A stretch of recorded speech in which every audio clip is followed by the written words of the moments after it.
မိသားစုတွေကသမီးကြီးဆုံးဖြစ်သူဟာအဆောက်အဦပေါ်ကနေခုန်ချပြီးတေဆုံးသွားတဲ့အခါသူမချန်ထားခဲ့တဲ့စကလုံးငါးလုံးပါတဲ့စာတူလေးဟာမိသားစုတစ်စုလုံးကိုတေဆုံးစေမဲ့အကြောင်းရင်းဖြစ်လာလိမ့်မယ်လို့ဘယ်သူမှမထင်မှတ်ထားခဲ့ကြပါဘူး။အဲ့ဒီစာတူကိုပထမဆုံးမြင်လိုက်ရသူကတော့အဖွားဖြစ်သူဖြစ်ပါတယ်။သူမဟာစာကိုဖတ်ပြီးချင်းမှာပဲထိတ်လန့်တုန်လှုပ်သွားပြီးအခြားသူတွေမဖတ်ရအောင်ချက်ချင်းဝတ်ထားလိုက်ပါတယ်။ဒါပေမဲ့နောက်ထပ်အခိုက်အတန့်မှာပဲသူမဟာစိတ်ကိုမထိန်နိုင်တော့ပဲသတင်းပေါက်ကနေအောက်ကိုတက်တက်ကြီးခုန်ချသွားပါတော့တယ်။အဖွားဖြစ်သူတေဆုံးပြီးတဲ့နောက်မှာတော့ဖခင်ဖြစ်သူကတုံရင်နေတဲ့လက်တွေနဲ့အဲ့ဒီစာကိုကောက်ယူခဲ့ပါတယ်။ဒါပေမဲ့သူလည်းဖတ်ပြီးချင်းမှာပဲမျက်နှာတစ်ခုလုံးကြောက်ရွံ့မှုတွေနဲ့ပြည့်နေသွားပြီးအဲ့ဒီနေရာမှာလည်းလဲကျသွားခဲ့ရပါတယ်။စာပနာဝဲပြီးတဲ့နောက်မှာမိခင်ဖြစ်သူကဖခင်ဖြစ်သူကိုသမီးဖြစ်သူဘာရေးခဲ့လဲဆိုတာသိသလားလို့လှမ်းပေးခဲ့ပါတယ်။ဒါပေမဲ့ဖခင်ဖြစ်သူကတော့ဒီအကြောင်းကိုဘယ်တော့မှထပ်မပြောဘူးသူမကိုပြစ်ပြတ်တသားပြစ်ပင်ခဲ့ပါတယ်။သို့တော်လည်းသူကဖုံးကွယ်ဖို့စူးစမ်းလေးမိခင်နဲ့သမီးငယ်တို့ရဲ့တည်ကျင်စိတ်ကပို့ပြီးတော့ကြီးထွားလာလေးဖြစ်နေခဲ့ပါတယ်။နောက်ရက်တွေမှာတော့ဖခင်ဖြစ်သူဟာအဲ့ဒီစာတွေကစကလုံးတွေကိုစိတ်ထဲကနေမေ့ပြောက်ချင်တာကြောင့်နေတိုင်းအိမ်ကိုမူပြီးပြန်လာပါတော့တယ်။တနေ့မှာတော့မိခင်နဲ့သမီးဖြစ်သူတို့အဲ့ဒီစာအကြောင်းထပ်မံပြောဆိုနေကြတော့ဖခင်ဖြစ်သူဟာသူတို့ရဲ့နောက်ွယ်မှာရုတ်တရက်ပေါ်လာခဲ့ပါတယ်။သူကဒေါသတကြီးနဲ့သမီးဖြစ်သူကိုပါရိုက်လိုက်ပြီးအမှန်တရားကိုဖုံးကွယ်ထားပြီးသူတို့အားလုံးဘေးကင်းလိမ့်မယ်လို့ပြောဆိုခဲ့ပါတယ်။မိခင်ဖြစ်သူကသမီးကိုသူမရဲ့အခန်းထဲအမြန်လွတ်လိုက်ပြီးမူးနေတဲ့ဖခင်ဖြစ်သူကိုကရင်ပေါ်မှာတိတ်လိုက်ပါတယ်။ဒါပေမဲ့အဲ့ဒီအချိန်မှာပဲသူ့ရဲ့အိတ်ကက်ထဲကနေအဲ့ဒီစာရွက်ကလေးထွက်ကျလာခဲ့ပါတယ်။မိခင်ဖြစ်သူကကောက်ယူဖက်ရှုလိုက်တဲ့အခါသူမလည်းချက်ချင်းပဲထိတ်လန့်တုန်လှုပ်သွားပါတော့တယ်။သမီးဖြစ်သူအဲ့ဒီနေရာကိုရောက်လာတဲ့အခါ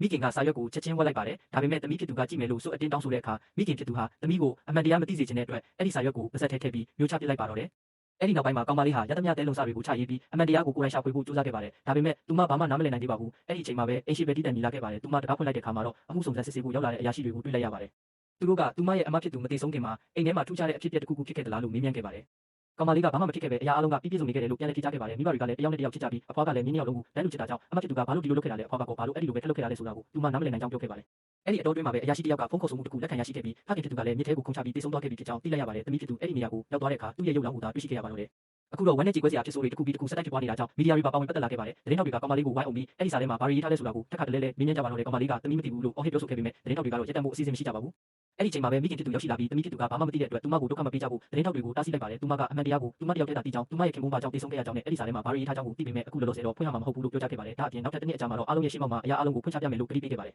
။အဲ့ဒီနေ့ကစပြီးမိခင်ဖြစ်သူကပုံမှန်တိုင်းပြန်လည်ပြုမှုနေထိုင်ခဲ့ပြီးသမီးဖြစ်သူကလည်းအဲ့ဒီစာတူအကြောင်းကိုဘယ်တော့မှထပ်မပြောတော့ဘူးဆုံးဖြတ်လိုက်ပါတယ်။ဒါပေမဲ့အမှန်တရားကတော့အဲ့ဒီရုပ်ဝက်ချက်ကြီးကသူမရဲ့ရင်ထဲမှာဒီနေ့ထိမျိုးမကျနိုင်အောင်ခြောက်လန့်နေဆဲပဲဖြစ်ပါတယ်။ကဲ